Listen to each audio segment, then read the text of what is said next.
네, 오늘 이 말씀 가지고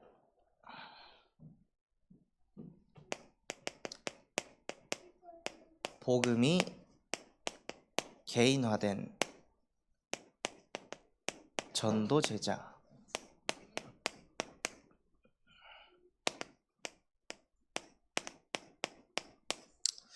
라는 말씀 가지고 하나님께 예배하도록 하겠습니다.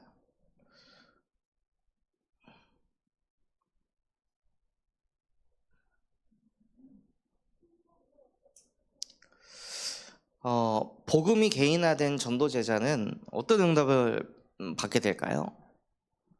복음이 개인화된 전도 제자는요, 다른 것으로 행복하지 않고 복음으로 행복합니다.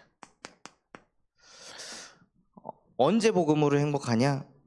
내가 처한 현실이 너무 어려운 상황 속에서, 또 상황과 때로는 응답이 왔을 때에도 그 응답에 끌려다니는 것이 아니라요, 그 순간에도 하나님이 나와 함께 하신다.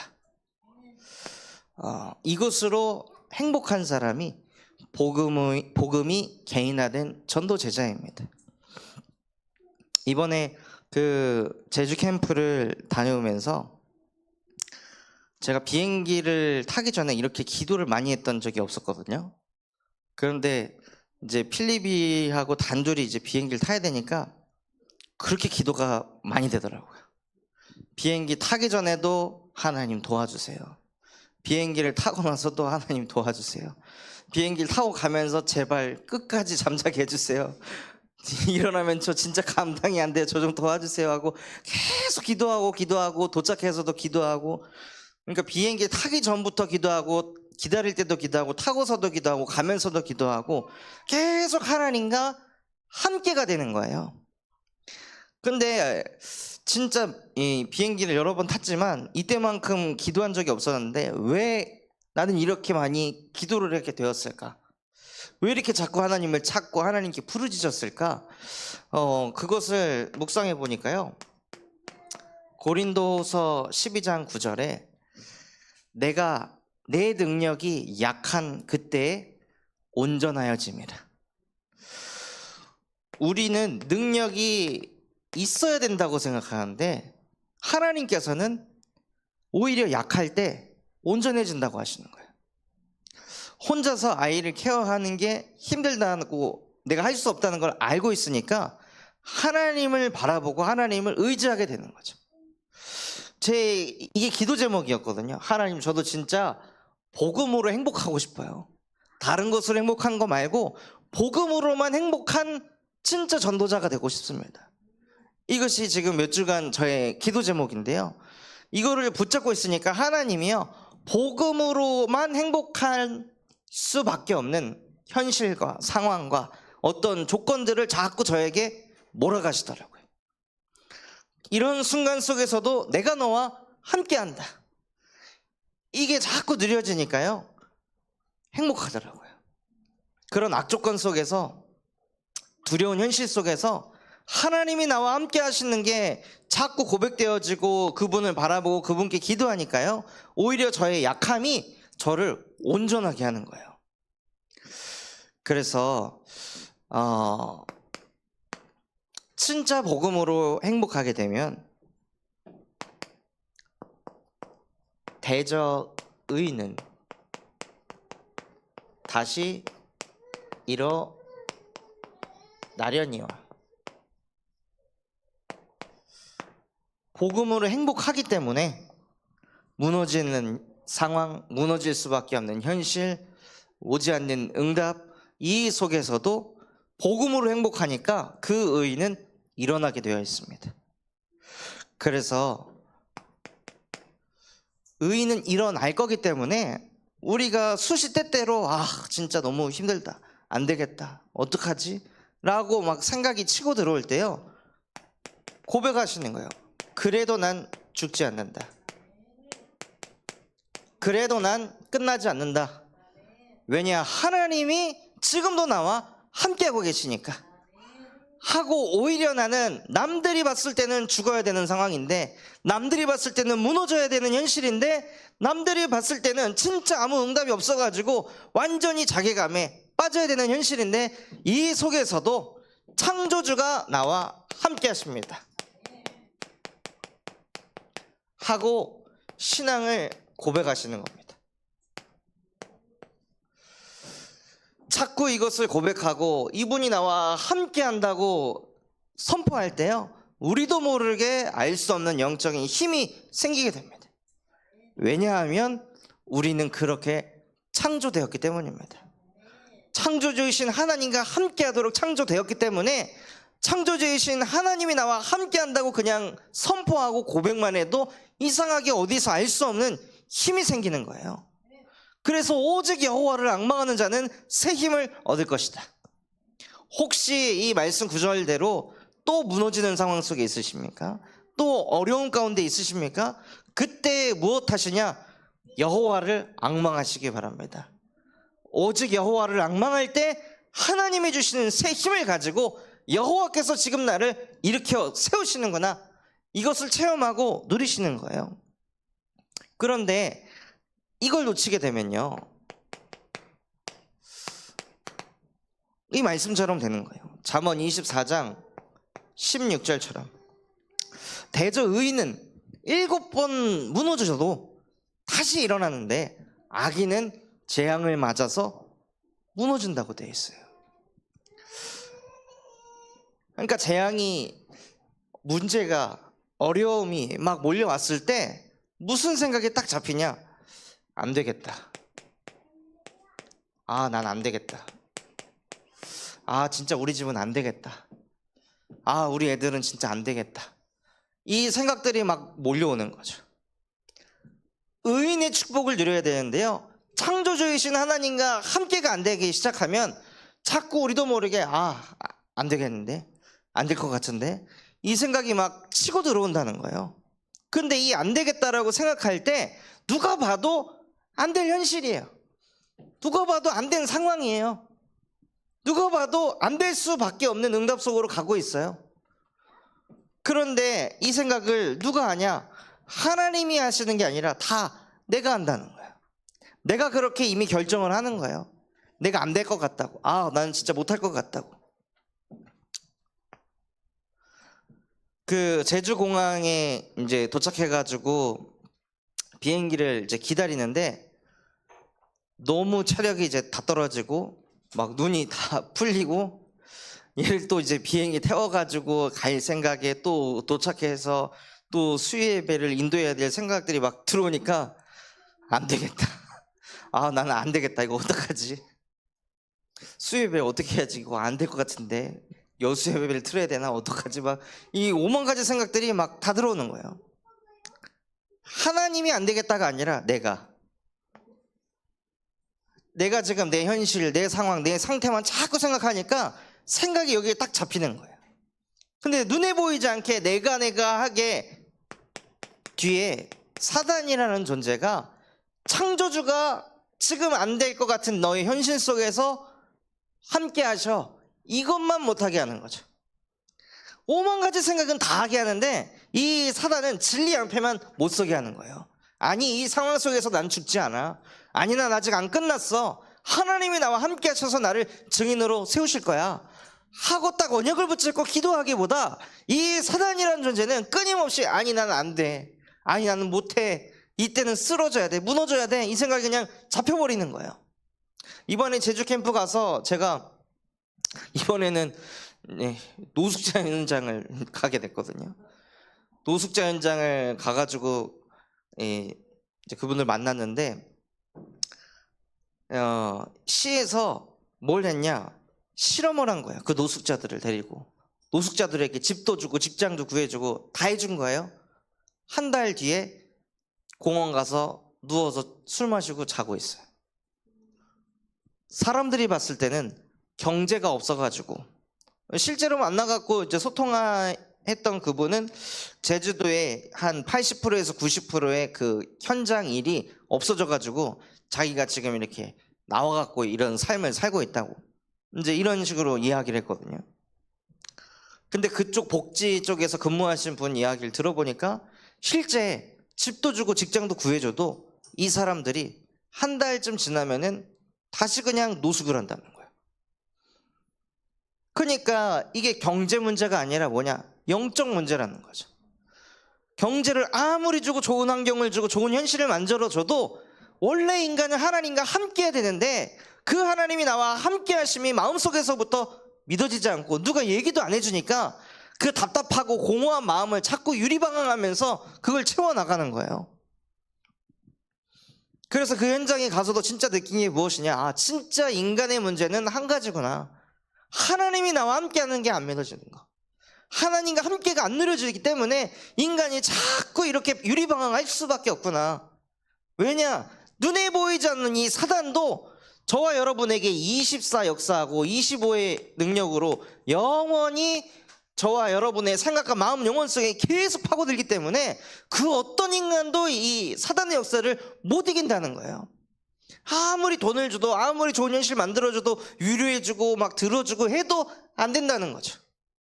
아무리 교회가 대형교회 한 두세 교회가 모여가지고 노숙자들에게 막 밥 챙겨주고 막 해도 안 되는 거예요. 늘어나기만 하지. 왜냐? 인간의 문제는 창조주이신 하나님과 함께 해야 되는데 이 근본이 무너지니까 안 되는 거예요. 될 현실 상황인데도 안 되는 거예요. 그래서 하나님께서는 우리 인간에게 무엇을 주셨냐? 창세기 3장 15절 여자의 후손이 와서 끊임없이 하나님과 함께를 놓치게 하는 뱀의 머리를 상하게 할 것이다.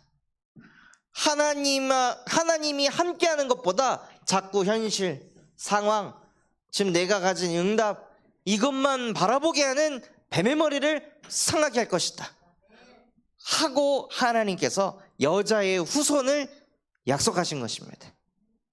아무도 이 24, 25 영혼의 역사로 지금 이 순간도 역사하는 이 흑암을 막을 수가 없으니까요. 아니 한두 번 싸우는 거지 죽지도 않고 계속 따라다니면서 우리의 생각과 마음속에 불신앙 심고 자꾸 이간질하게 되고 서운함 느끼고 섭섭하게 하고 이 흑암을 무슨 수로 우리가 인간이 이기겠냐는 거예요. 절대 불가능하기 때문에 하나님께서는 여자의 손을 보내서 뱀의 머리를 상하게 할 것이다. 또 눈앞에 재앙이 몰려오는데 눈앞에 고난이 막 몰려오는데 그것을 우리의 힘과 능력으로 막 하려고 하면요 어마어마한 스트레스를 받고 잠 못 이루는 밤을 보내고 시달릴 수밖에 없는데 하나님께서는 뭐라고 하셨냐? 유월절 어린 양의 피를 바를 때 너희 집에 임할 저주와 재앙이 유월될 것이다 하고 우리 지금 흐름이 내 인생의 흐름이 우리 가정 가문의 흐름이 뭔가 저주와 재앙으로 가는 것처럼 보일 때 인본주의 쓰지 마시고 그때 뭘 하시냐? 그리스도의 보혈의 피를 바르시길 바랍니다. 자꾸 선포하고 고백하시길 바랍니다. 안 되겠다라고 생각하는 그 현실 속에 보라 처녀가 잉태하여 아들을 낳을 것이니 그의 이름을 임마누엘이라 하리라. 이는 하나님이 우리와 항상 함께 계심이라. 내가 안 된다고 생각하는 이 현실 속에서도 하나님이 나와 함께 하시는 줄 믿습니다. 이 일을 행하신 예수가 바로 그리스도이시며 지금도 살아계신 하나님의 아들이십니다. 원래는 죽어야 되는 우리의 인생이 예수 그리스도를 통해 죽지 않아도 되는 인생으로 하나님이 재창조하셨습니다.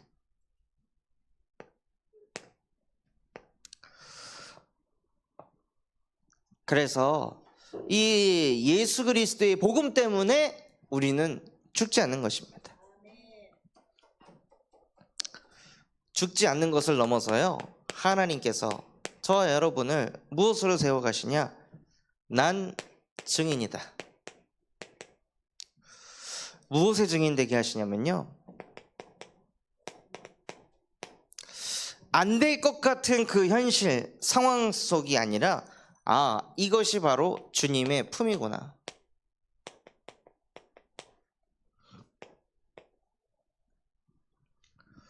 광야가 아니라 주님의 품이구나. 광야 속에 있으니까 이스라엘 백성들이 하나님만 볼 수 있었던 것입니다. 아무것도 없으니까. 이스라엘 백성들이 출애굽을 하고 나서 도시로 들어갔으면 어떻게 됐을까요? 여호와를 바라보지 않았겠죠. 있는 것도 쳐다봤겠죠. 저거 있으면 도움될 것 같은데, 이거 있으면 이 문제 해결될 것 같은데 하고 다른 걸 또 쳐다봤겠죠. 그래서 하나님께서는 이스라엘 백성들을 주님의 품속으로 들어가게 하시려고 광야로 인도하신 거예요. 일부러 아무것도 없는 곳에 하나님께서 인도해 가신 거죠. 그래서 그 현실 속에서, 그 상황 속에서 오직 여호와 하나님만 바라보라고. 그래서 주님의 품 안에 있으니까 신명기 2장 7절 같이 한번 찾아보겠습니다. 신명기 2장 7절.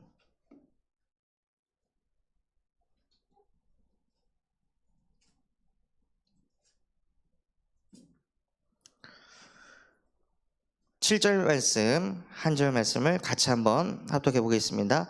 내 하나님 여호와께서 내가 하는 모든 일에 내게 복을 주시고 내가 이 큰 광야에 두루 다님을 알고 내 하나님 여호와께서 이 40년 동안을 너와 함께 하셨으므로 내게 부족함이 없었느니라 하시기로. 아멘. 하나님께서 뭐라고 말씀하셨냐면요, 우리가 하는 모든 일에 복을 준다고 하셨어요. 복을 주고 하나님께서 또 뭐라고 말씀하셨냐, 네가 이 큰 광야에 두루 다님을 안다고 하셨습니다. 무슨 뜻이냐, 우리가 지금 처해 있는 현실 상황 하나님이 아신다는 거예요. 그것을 알고 하나님이 무엇 하셨죠? 함께 하셨습니다. 그 현실 상황을 알고 하나님께서 그 현실과 상황을 바꿔주시는 것이 아니라 여기서 무엇 하셨냐? 그래서 내가 너와 함께 하지 않았냐? 함께 하니까 너가 부족하지 않았냐? 우리는 자꾸 부족함을 채워달라고 기도하는데 그게 아니라 하나님의 우리와 함께 하시면은 뭐가 되냐면요, 우리 인생이 광야 같은데 부족함이 없다는 거예요.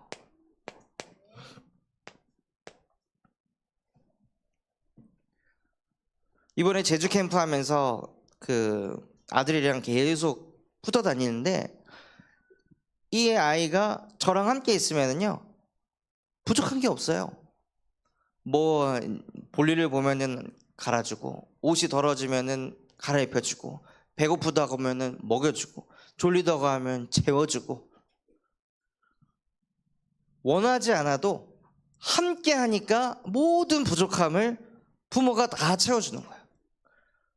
그렇다면 육신의 부모인 저조차도 내 육신의 자식에게 그렇게 좋은 것을 줄 줄 아는데 하물며 하늘에 계신 너희 아버지께서 너희에게 좋은 것을, 성령을 주시지 않겠느냐?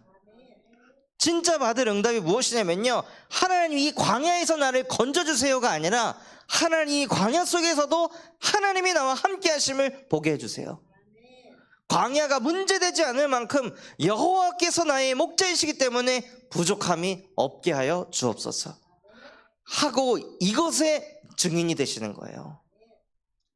광야 속에서 빠져나온 다음에 광야에 있는 사람에게 복음을 전하는 것보다 똑같이 광야 생활을 하고 있는 상태에서 그 광야에 있는 사람에게 복음을 전할 때 더 은혜가 됩니다. 더 힘이 되고 위로가 됩니다. 그래서 응답의 기준을 바꾸시길 바랍니다. 신명기 33장 29절. 이 메시지를 누가 했죠? 언제 했나요? 이스라엘이여 너는 행복한 사람이로다.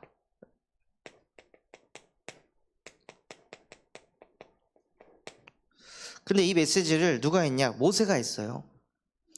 그것도 모세가 마지막에, 죽기 전 마지막에 이스라엘 백성들에게 한 설교입니다. 하나님이 모세를 불러가시기 직전에 이스라엘 백성들에게 마지막으로 던진 메시지예요.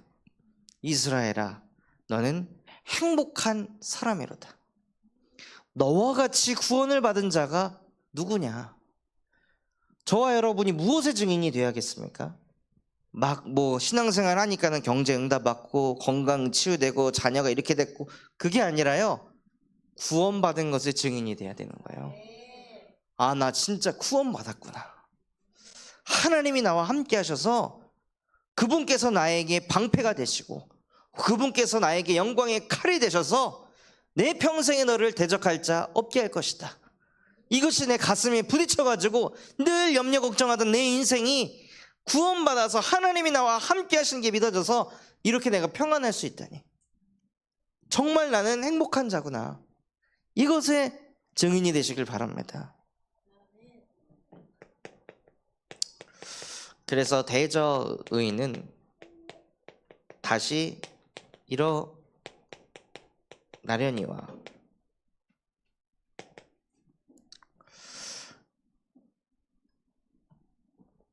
그래서 의인은요, 악인을 부러워하지 않는다고 했습니다. 악인이 잘 되는 거, 악인이 잘 먹고 잘 사는 거, 그것을 부러워하지 않는 거예요. 제가 초등학생 때 저보다 잘 사는 친구 집에 이렇게 놀러 가면 다른 게 있었는데, 뭐가 달랐냐면, 저희 집은 비엔나 소세지 반찬이 나오면 엄마가 이렇게 칼집을 3개를 해줘요. 그러면 그것마다 앞니로 깨물어 가지고 논아 먹었거든요. 그 조그마한 비엔나 소세지를 4번에 걸쳐서 먹었단 말이에요. 근데 친구 집에 갔는데 경제적으로 여유가 있으니까 비엔나 소세지를 포크로 찍어가지고 한 입에 다 먹는 거예요. 그래서 저거를 어떻게 한 입에 다 먹지? 저 소중한 거를 다 먹었는데 세상에 리필이 되는 거예요, 소세지가. 먹고 더 먹어? 우리 집엔 있을 수 없는 일인데 부럽다. 그게 그렇게 부럽더라고요. 그 소세지가 뭐라고. 저희 집에서는 비엔나 소세지 10개 나왔는데 제가 3개 먹고 있는데 동생이 5개 먹고 거기서 6개째 먹으려고 하면은 발로 차가지고 너 지금 장난하냐?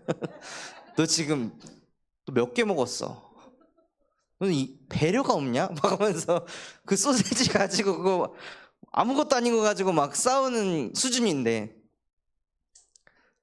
복음으로 행복하지 않으니까요, 다 물질적인 거, 육신적인 거, 내가 쉽게 못하는 거, 저 사람은 그걸 너무 쉽게 하는 거, 그걸 봤을 때 그거에 대해서 막 부러워하고. 근데 의인은 그걸 부러워하지 말라는 거예요. 또 오히려 그것과 함께 하지도 말라고 했습니다. 왜냐하면요, 자꾸 함께 하다 보면 자꾸 또 부러워지거든요. 자꾸 그 사람들 얘기 듣다 보면은, 아, 나는 뭘까? 뭐 해외여행 갔다 오고 뭐 이런 거 샀다고 하고 뭐 어디 맛있는 거 먹었다고 하고 뭐 이런 얘기를 자꾸 들으면은 괜히 그거 막 찾아보게 되고 막 나도 가고 싶어지게 되고 그 못 가는 내 현실 보면서 막 한숨 쉬게 되고. 그래서 하나님께서는 아예 그런 악인들을 부러워하지도 말고 함께 하지도 말아라 라고 말씀하셨습니다. 또 의인은 지혜를 가지라고 하셨는데요, 지혜는 너희의 집을 건축할 것이고, 그 지혜가 있으면 가정이 세워지게 되고, 또 명철이 있으면 그 집이 견고하게 될 것이며, 또 지혜가 있으면 장래가 있고 미래가 보이며, 또 지혜가 있으면 소망이 있다고 말씀하셨습니다. 그래서 지혜 중에 지혜가 무엇이냐? 여호와를 경외하는 것입니다. 여호와를 경외하는 가정은 하나님이 견고하게 세우시고 그 가정에 장래가 있고 소망이 있다고 말씀하셨어요. 정말 그 가정이요, 여호와를 경외하지 않으면 다 뭘 쳐다볼까요? 다 이거 보면서 살 수밖에 없는 거예요. 다 현실에 맞춰서, 그 상황에 맞춰서 그 인생을 살아갈 수밖에 없습니다. 또 우리 인생에 우리 마음속에 상처를 주고 마음 어렵게 하는 그 원수의 넘어짐을 기뻐하지 말라고 하셨습니다.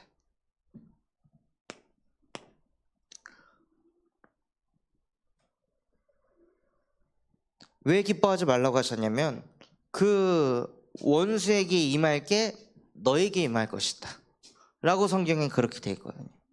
그래서 나와 막 철천지 원수이고 나랑 안 맞고 나를 힘들게 한 그 사람이 막 어려운 일을 당했을 때 그것에 대해서 막 기뻐할 것이 아니라 오히려 그 사람을 긍휼히 여기고, 기뻐하게 되면 어떻게 되죠? 그 원수 절대 전도 못하는 거예요. 그냥 원수로 끝나는 거예요. 그냥 원수 맺고 끝나는 인생이 아니라 그 원수를 그리스도의 복음으로 살리라고 하나님이 자꾸 내 마음에 걸리게 하셔가지고 마음속에 떠오르게 하셔서 우리의 기도 제목이 되도록 만들어 주셨는데, 이 원수가 안 되는 걸 보고 기뻐하고 감사해야 한다면 전도 운동이 끊어지는 거죠. 그래서 저와 여러분이 복음이 개인화된 전도 제자이기 전에 증인을 한번 보겠습니다.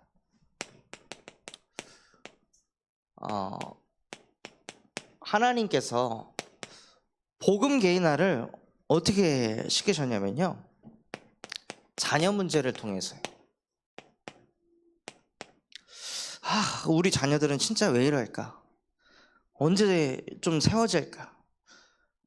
그러니 마음과 중심들이 오히려 아브라함과 같이 그 자녀 문제 덕분에 복음에 우리가 집중할 수 있게 되어지는 거예요. 그래서 사실은 내 마음을 가장 힘들게 하는 그 자녀가 우리에게는 복의 근원이 되는 것입니다.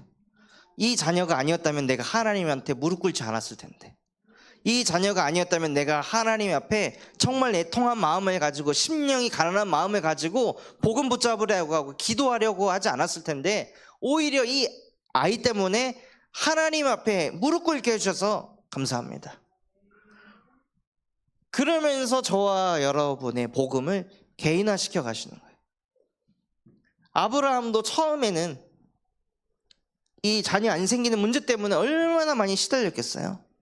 그런데 계속 그 하나님을 바라보고 그 하나님께 기도하다 보니까 내게 이가 아니었더라면, 이 문제가 아니었더라면, 이 문제가 나에게 없었더라면 나는 아직도 우리 할아버지가 믿었던, 아버지가 믿었던 그 우상 숭배를 똑같이 하고 있었겠구나. 그래서 그냥 먹고 자고 마시는 것에서 만족하면서 그 인생을 살았겠구나. 오히려 나에게 자녀가 없는 것에 하나님 감사합니다 하고 아브라함을 복음 개인화시키신 거예요. 자녀 문제를 통해. 또 어떻게 복음이 개인화되도록 하시냐? 고난과 고통을 통해서요.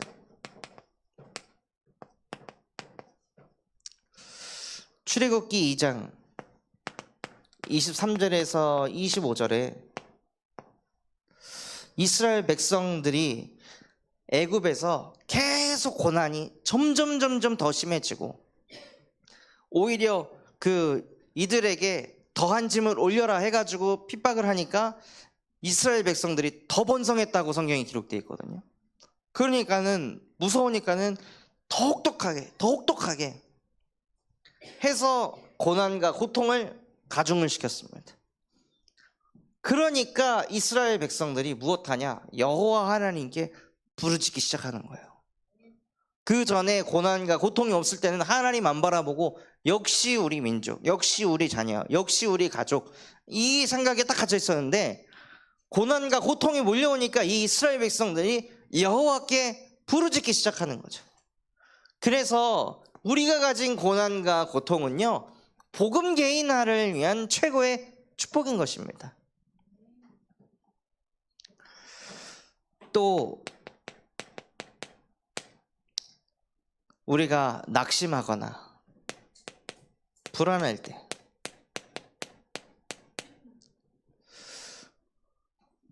다윗도 반복되는 이 문제 속에서 끊임없이 도망치고 또 도망치고 또 도망쳐도 또 도망쳐야 되는 이 상황이 자꾸 반복이 되니까요.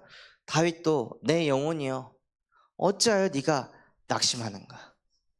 내 영혼아 네가 어찌하여 불안해하는가? 너는 하나님께 소망을 둬라. 마음이 막 낙심이 되고 마음에 불안이 자꾸 찾아올 때 그때가 어느 때이냐? 우리의 마음과 중심을 여호와께 두는 복음 개인화 속으로 들어가는 축복이라는 거예요. 그래서 이 속에서요, 하나님께서는 무엇하길 원하시냐? 기도가 개인화되길 원하십니다. 이 자녀 문제가 몇 년이 갔냐? 24년이 갔어요.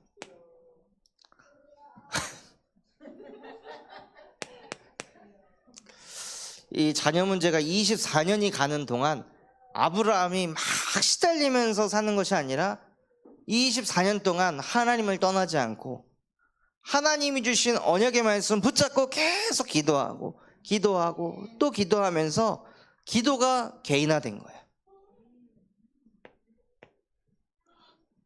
그러니 이 24년의 세월 동안 여호와 하나님께 자꾸 기도할 수 있는 이 기도 시스템이 세워져 있으니까 100년 만에 얻었던 이삭을 번제로 드릴 수가 있었던 것이죠. 그게 없었으면 어떻게 그걸 하겠어요?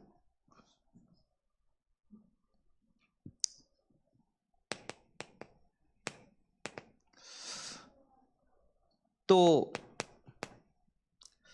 이 고난과 고통 속에서 이스라엘 백성뿐만이 아니라 모세 또한도 40년이라는 세월 동안 이 고난과 고통의 세월을 계속 겪고 있다가 그럼에도 불구하고 그 속에서 하나님하고 함께하고 싶고 하나님 가까이 하고 싶었는 그 중심에 있으니까요. 그 어느 날이 온 거예요. 정말 여호와 하나님과 대면하는 창조주이신 하나님과 함께하는 그 응답이 오게 된 것입니다. 그래서 나중에 이 신명기 34장에 보면요, 모세가 죽었을 때 모세 이후로 이스라엘의 선지자 중에 모세와 같은 사람이 없었더라. 모세는 하나님을 대면한 자이더라. 유일한 응답을 받았습니다. 오히려 그 40년 동안 고난과 고통의 그 모세의 세월이요, 기도가 개인화되는 그 축복 속으로 하나님께서 인도하신 거예요.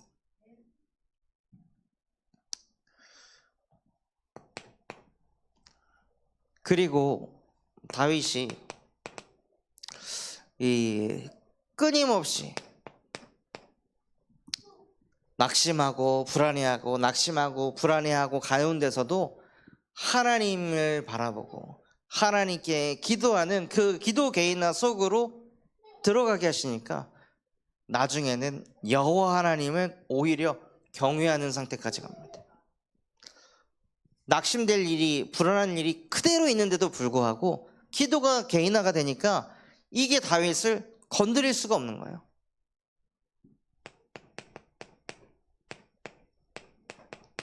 그러니 그 사람을 통해 하나님께서는 전도가 개인화되도록 하셨습니다. 아브라함이 이 자녀 문제로 고통 속에 있다가 기도 개인화가 되고 그 기도 속에서 후대가 뒤집어지니 무엇을 하냐면요, 잔치를 벌여요. 저는 이게 캠프 같더라고요. 이삭이 젖을 떼고 난 이후에 아브라함이요, 창세기 21장 8절에 큰 잔치를 베풀었더라. 그럼 큰 잔치를 일으켜가지고 수많은 사람들이 왔을 때 그 사람들에게 무엇을 말했을까요? 자녀 문제 얘기했겠죠. 그럼 이 잔치에 온 사람들 중에 자녀 문제로 시달리는 사람들에게 얼마나 이 복음이 쏙쏙 갖다 박혔을까요? 그러니까 오히려 이 자녀 문제를 통해 하나님께서는 나중에 캠프가 되게 하셨어요. 그리고 늘 고난과 고통 속에 40년 동안 살았으니까 얼마나 무기력, 무능력 속에서 살았을까요, 모세가. 그런데 기도가 개인화되니까요, 하나님이 뭘 하게 하시냐? 도전하게 하셨습니다. 아, 난 이제 끝이다. 난 안 되겠다. 이 생각에 딱 갇히는 것이 아니라요, 나이 80세인데 그때 하나님이 모세와 함께 하시니까 바로왕 앞에 설 수 있도록 도전하게 하셨습니다.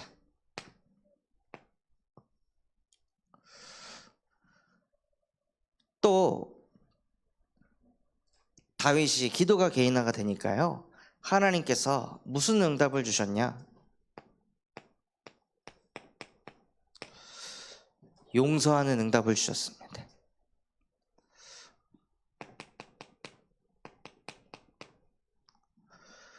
사무엘상 24장 1절에서 22절에 이 엔게디 굴에 다윗이 쉬고 있을 때 사울 왕이 들어와서 잠을 청했거든요. 그때 다윗의 이 부하들이 사울 왕이 지금 여기 들어와서 잠을 청하고 있으니 이때 죽여야 됩니다 해서 다윗이 갔다가 사울 왕의 옷자락만 뵙니다. 옷자락만 베고서도 다윗이 뭘 느꼈냐면요, 이 원수의 넘어짐을 기뻐하는 것이 아니라 오히려 하나님에게 용서를 구했습니다. 내가 하나님이 기름 부음 받은 자를 감히 내가 공격했구나, 감히 내가 손을 댔구나. 하나님께 용서를 구하고 또 사울 왕에게 용서를 구했습니다. 전도가 개인화가 되면요, 정말 나에게 원수 같은 그 인간, 내 마음을 힘들게 하고 낙심하게 하고 불안하게 한 그 사람을 용서할 수 있습니다. 그게 전도가 실제 개인화된 것이에요. 왜냐하면 우리 안에 그리스도께서도 우리 죄를 용서하셨기 때문에. 그래서 정말 이 증인들처럼 응답받기 위해서요, 복음이 개인화된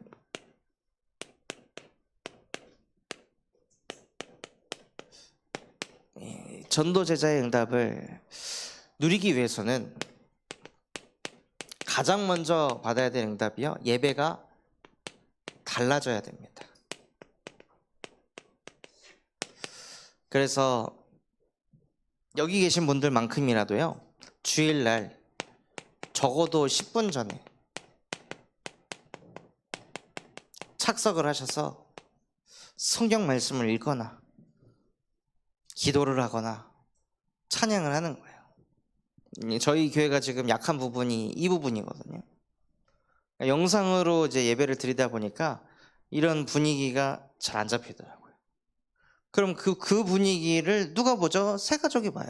아, 예배 전에는 저렇게 떠들고 얘기하는 거구나, 잡담하는 거구나, 막 인사하는 거구나, 이런 거를 지금 저희 새 가족이 지금 계속 오고 있는데 이거를 가르쳐 주지 않아도 그걸 학습한다는 거예요. 잘못된 신앙관이 들어가는 거죠, 교회관이. 그래서 예배가 달라지기 위해서 저도 이거 두고 계속 기도했는데요, 좀 틀을 깨고 찬양 인도자, 찬양 인도를 꼭 제가 해야 되는 게 아니잖아요. 저기 서울의 언약교회 같은 경우에는 제가 아는 형님이 찬양 인도를 하세요. 이분은 남자 집사님이세요. 그런데 찬양 인도를 하시거든요. 주일에 새가족 예배를 하고 또 끝난 다음에 어떨 때는 또 영상도 올려야 되고, 또 어떤 분이 뭐 상담을 이렇게 할 때도 있고 소통하길 원할 때도 있고, 그럼 그거를 이렇게 다 듣고 하다 보면 올라왔을 때 45분 또 50분 이렇게 돼버려요. 그러면 그 상황에서 이제 올라와 가지고 찬양 한 곡 하고 기도하고 내려가고 이걸 하기가 너무 애매하더라고요. 근데 이거를 또 없을 때는 했다가 안 했을 때는 또 안 했다가 뭐 이거를 하니까 저도 그런 부분에 이제 갈등이 있고 답답함이 있더라고요. 그래서 진짜 마음 담고 예배 전에 찬양 인도할 인도자가 지금 교회에 필요하구나. 그래서 다 뭔가 교역자가 해야 된다라는 그 틀을 깨고 어떤 누군가가 딱 중심을 가지고 40분부터는 딱 찬양 인도를 하는 그런 시스템이 세워지도록 찬양 인도자가 세워지게 기도해 주시기 바랍니다. 그래서 주일날 저희의 영적 분위기가 뒤바뀔 수 있도록.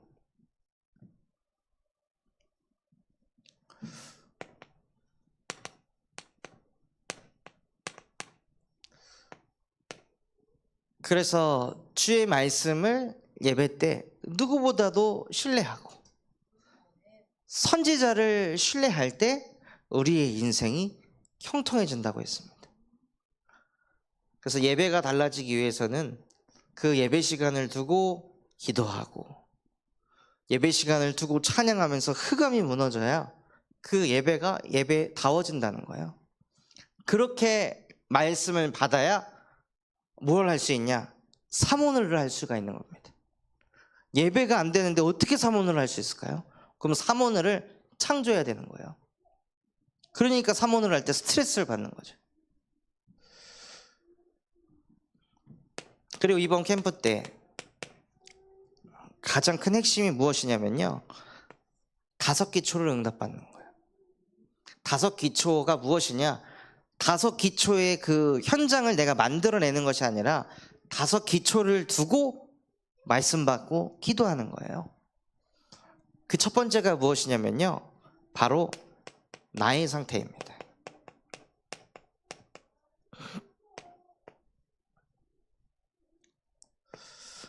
또 두 번째는 가정의 상태.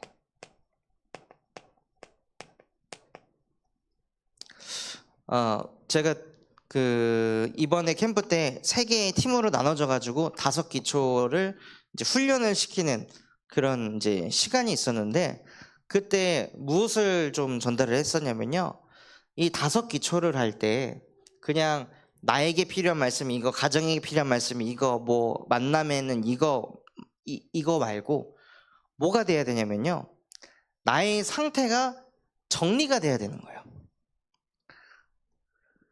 그러니까 내가 지금 어떤 마음을 가지고 있고 어떤 현실에 있고 어떤 상황 속에 놓여 있는지 이게 정리가 돼야 그것에 맞는 메시지가 딱딱 꽂히거든요. 근데 그냥 나는 죽지 않아, 난 증인이야, 이거 그냥 나는 붙잡았습니다, 이렇게 되면요 이게 막 붕 뜬다는 거예요. 그래서 실제 나의 상태가 정리가 돼야 되는 거죠.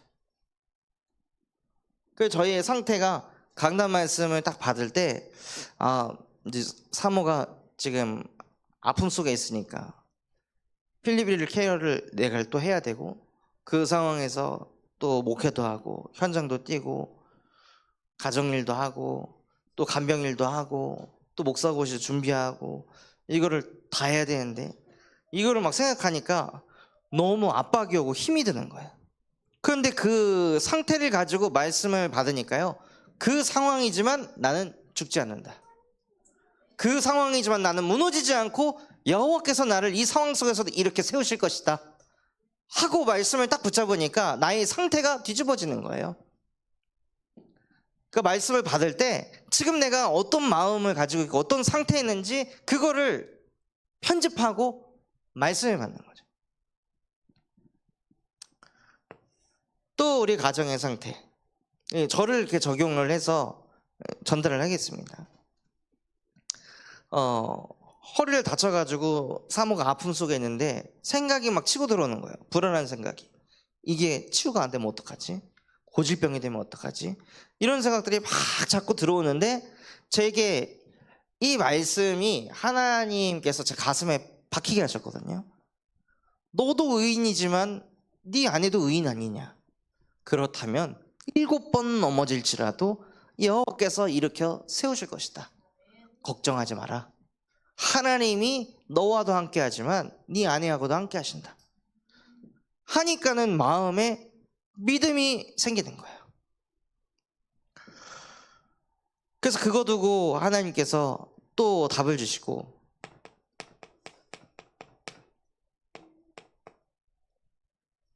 그리고 만남. 여러분이 만나는 그 만남들 속에서도 하나님이 오늘 나에게 이 사람을 만나게 하시는데 왜 만나게 하실까? 이 사람들에게 필요한 게 무엇일까?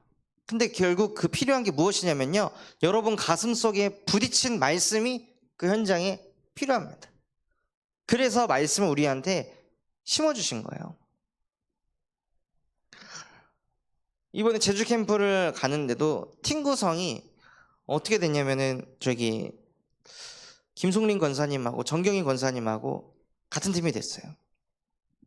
근데 그게 또 하나님께서 만남의 축복을 주셔가지고 김송린 권사님이 필립이 그 유아 가방 매주시고, 또 정경희 권사님이 막 유모차 이렇게 막 들어주시고, 제가 필립이를 케어할 때 그러니까 그런 만남의 축복들을 주시는데, 이분들하고 5기초에 대해 포럼을 해보니까 그분들이 이게 너무 답답한 거죠. 뭔가 너무 형식 같고 은혜가 안 된다는 거예요. 그래서 실제 어떻게 하면은 더 적용이 잘 되는지 이런 부분들을 포럼을 했는데, 아, 이렇게 하는 거구나 라고 두 분이 깨달음을 얻으신 거예요. 근데 그걸 보면서도 제가 또 한 대 얻어맞은 게 무엇이냐, 대저 의인은 다시 일어나려니와. 이분들도 의인이었구나. 이분들도 자기도 모르게 또 종교생활로, 그렇게 종교생활을 하고 있어서 복음 누리고 싶었는데 다시 또 종교로 가고 있었는데, 하나님께서 이분들을 의인으로 여기셔서 다시 이렇게 세우셔가지고 다시 복음 속으로 가게 하시는구나. 하나님의 말씀이 모든 곳에 막 뻗어가니까 아, 진짜 놀랍고 신기하다. 그거를 또 보게 하시는 거예요.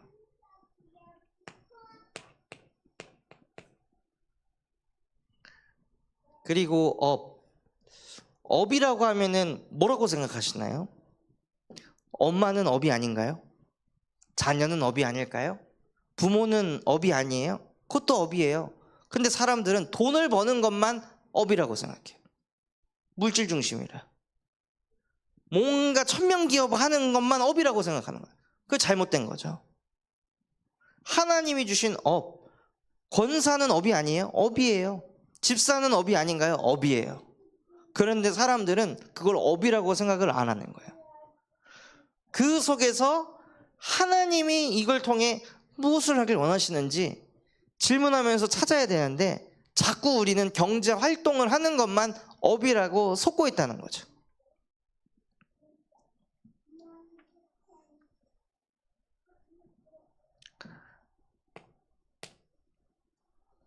그래서 이번에 제주 캠프 속에서도 둘째 날 저녁을 이제 먹는 중에 필리프가 토를 막 엄청 해가지고 옷이 막 다 베렸어요. 마지막 여벌의 옷이었는데. 그래서 아이를 데리고 다시 숙소를 갔다가 돌아와야 돼서 찬양 인도를 하기가 어렵다 하고 이제 소통을 했어요. 그래서 오케이 해가지고 숙소 가서 옷을 갈아입고 왔는데 찬양 소리가 안 들리는 거예요. 그러니까 마음이 불안한 거죠. 뭐지? 하고 갔는데 빨리 찬양 인도하라는 거예요. 근데 그때 제 상황이 필리비가 저랑 안 떨어지려고 계속 붙어있으니까 막 대변을 못 봐가지고 빨리 가서 화장실 가야지 이 생각하고 있었는데, 빨리 찬양인도 하라고 빨리 여기 말 끼고 빨리 찬양인도 하라고 막 하니까는 막 식은땀은 막 뒤에서 나지, 얼굴은 막 창백해져 있지, 표정 관리 안 되지. 그러니까 막 짜증나고 화나고 열받고, 도대체 찬양을 할 수 있는 인간이 나 한 사람밖에 없는 것인가 하면서 오만 가지 생각이 막 몰려오는 거예요. 그 생각에 막 잡혀가지고 막 표정 관리도 안 되고 막 이런 상황 속에 놓여 있는데, 그때 도대체 나는 제주도에 왜 왔는가?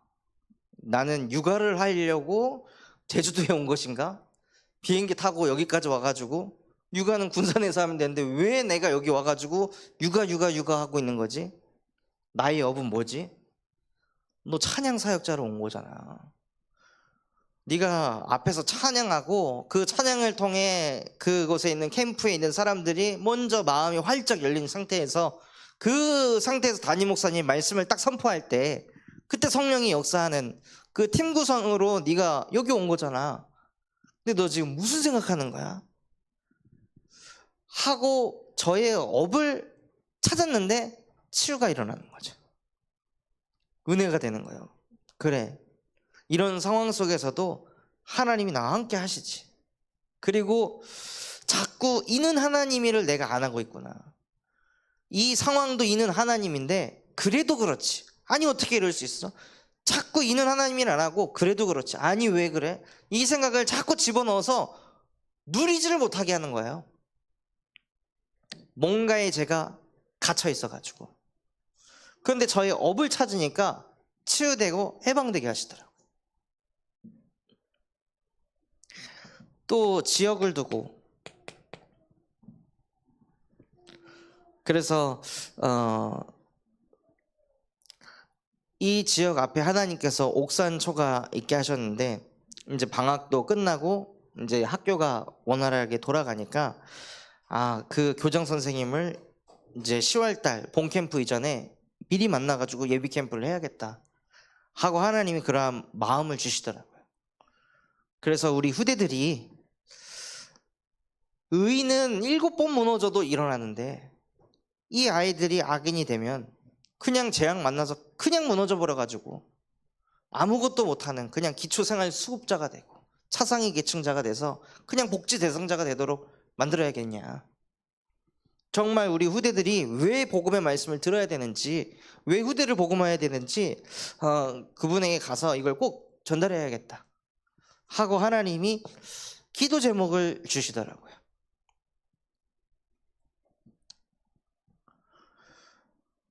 그래서 우리가 살고 있는 지역, 우리 주변에 있는 시스템들이 괜히 있는 것이 아니라 전도운동을 일으키기 위해서 하나님이 주신 것입니다. 그래서 이거를 정리를 하시고 말씀을 묵상하시는 거예요.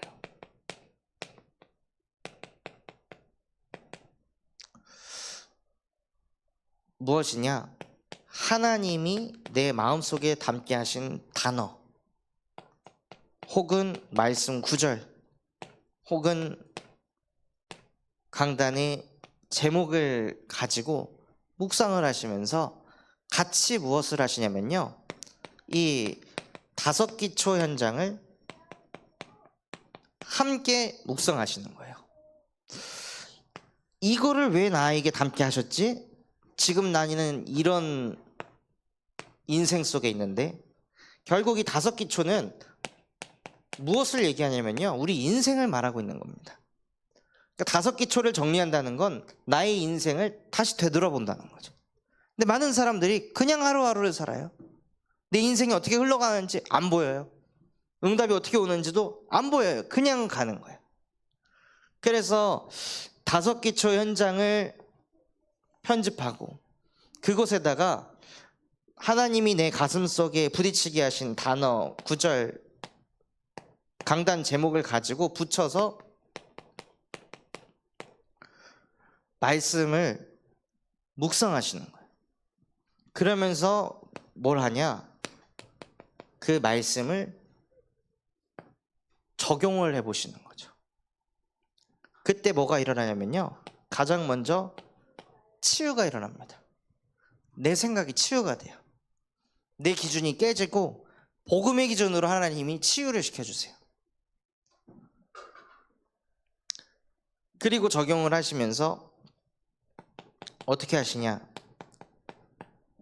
실천을 하는 것입니다.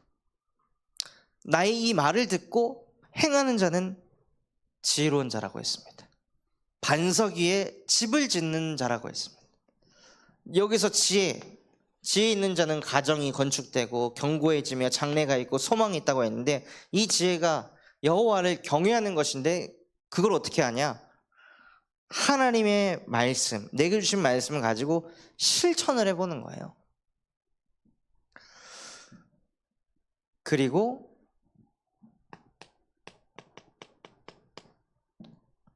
그 말씀들을 묵상하시면서 미션을, 하나님이 나에게 주신 미션이 이것이구나 하고 이것을 붙잡는 것입니다.